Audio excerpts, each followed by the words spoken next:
تفاصيل آخر موقف النادي الأهلي من قرار الدوري. في أخبار كده عايز أقول لكم عليها، إن في الغالب احتمال الأهلي يكمل الدوري بداية طبعا من ماتش بيراميدز. في الغالب هيكمل الدوري، ممكن يكملوا يا إما بالناشئين يا إما هيكملوا بالفريق العادي، ويبقى هو كده أثبت فساد الكرة المصرية. بشكل رسمي، لأن في حاجة غريبة جدا حصلت. قرار اللجنة الأولمبية زي ما قلت لكم آخر فيديو إن هو هيطلع خلال ساعات، وبالفعل طلع خلال ساعات من بعد ما عملنا الفيديو. إن القرار رفض الشكوى بتاعت الأهلي طبعا، ولأن الأهلي لم يرسل خطاب طلب فيه لاتحاد الكرة بالحكام أجانب. ركز في الكلام كويس، وده الغريب إن النادي الأهلي خطاب رسمي في رد من اتحاد الكرة تم نشره امبارح. ان اتحاد الكرة بيقول للأهلي بناء على الخطاب الوارد لنا من طرفكم، يعني بيعتذروا على ان هم يجيبوا حكام اجانب عشان ضيق الوقت. ده اكبر دليل على ان الايميل وصلك، وان في الاهلي بعت لك ايميل عايز حكام اجانب، فانت رديت بناء على ذلك بخطاب رسمي ان انت مش هتقدر تجيب حكام اجانب. ازاي اللجنة الأولمبية اللي هي رئيسها ياسر إدريس عضو مجلس إدارة الزمالك، سواء سابقا أو حاليا، بص، تضارب مصالح ما يحصلش غير في الرياضة المصرية. في حاجات غريبة بتحصل في القوانين الرياضية هنا، أو الفساد الرياضي في مصر. الوقفة اللي الأهلي عملها دي كشفت حاجات كتيرة جدا وعوار كتيرة جدا.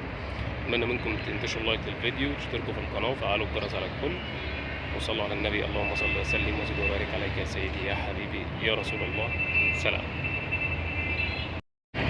بسم الله الرحمن الرحيم.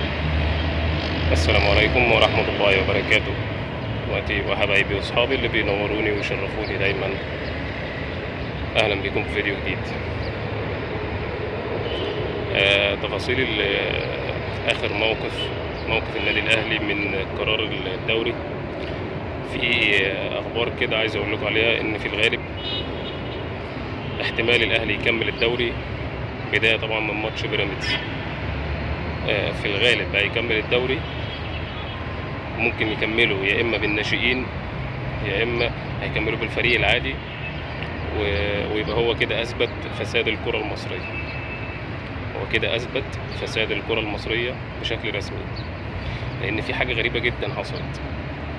قرار اللجنة الأولمبية زي ما قلت لكم آخر فيديو إن هو هيطلع خلال ساعات، وبالفعل طلع خلال ساعات من بعد ما عملنا الفيديو. إن القرار رفض الشكوى بتاعت الأهلي طبعا، ولأن الأهلي لم يرسل خطاب طلب فيه لاتحاد الكرة بالحكام أجانب. ركز في الكلام كويس، وده الغريب إن النادي الأهلي خطاب رسمي في رد من اتحاد الكرة تم نشره امبارح.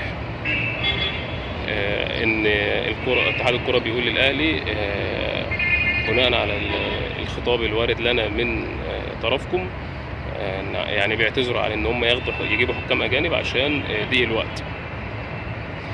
ده اكبر دليل على ان الايميل وصلك، وان في الاهلي بعت لك ايميل عايز حكام اجانب، فانت رديت بناء على ذلك بخطاب رسمي ان انت مش هتقدر تجيب حكام اجانب. ازاي اللجنة الأولمبية اللي هي رئيسها ياسر إدريس عضو مجلس إدارة الزمالك، سواء سابقا أو حاليا، بص، تضارب مصالح ما يحصلش غير في الرياضة المصرية. في حاجات غريبة بتحصل في القوانين الرياضية هنا، أو الفساد الرياضي في مصر. الوقفة اللي الأهلي عملها دي كشفت حاجات كتيرة جدا وعوار كتيرة جدا. أتمنى منكم تنتشروا لايك للفيديو، تشتركوا في القناة وفعلوا الجرس على الكل، وصلوا على النبي. اللهم صل وسلم وزد وبارك عليك يا سيدي يا حبيبي يا رسول الله. سلام.